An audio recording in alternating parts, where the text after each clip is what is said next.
So here I can start off with down the middle. And then from here, I can show the anatomy as it was at the time of death. So everything is accurate, there's no rendering done. Since the cadaver was flash frozen, there were scans that were taken of the cadaver itself. And then from there, you can see the anatomy as it was at the time of death. You can also isolate or annotate different parts of the system. So in this case, I can start by removing the skin, removing the skeletal system, and other structures until I'm left with the gastrointestinal system. From here, I can get a better view by just zooming in. And I can also get a posterior view by just giving it a little spin. And in this case, I can start removing different structures and getting the annotation of any structure I remove. And I have this undo button where I can bring everything back up. This is amazing.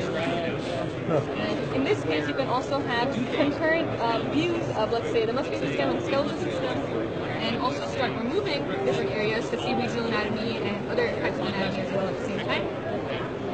If you don't want to look at the anatomy as a whole, you can also see regional anatomy. So in this case, I have the female head and neck. To mimic something that you find in surgery, you can also do natural cuts. So in this case, I have an incision made, and you can also see the relationship between the skin, the fat, and other structures.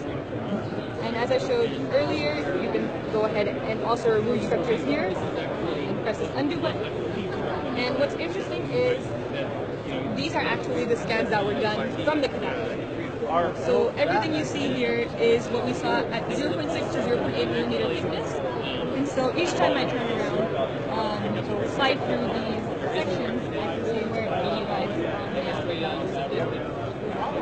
And you're not just limited to the head and neck, you also have areas like the brain, larger areas like the thorax and the abdomen, all the way down to the leg and foot. And what's most interesting to me is you can load in your own patient CT or MRI scans, and from there you can get a 3D model of what you see. So here we have a post-operative scan of a patient with a brain aneurysm, and this is the actual CT that was provided. You can go ahead and slide through the CT and see exactly where the clips were placed as well. So if I go down here, it'll show where it is. And same functionality as before. You can go ahead and make a quick cut into the 3D model and see where the clips were placed as well. So it's kind of more intuitive when you see something in 3D, where the clips were placed rather than just focusing on a CT.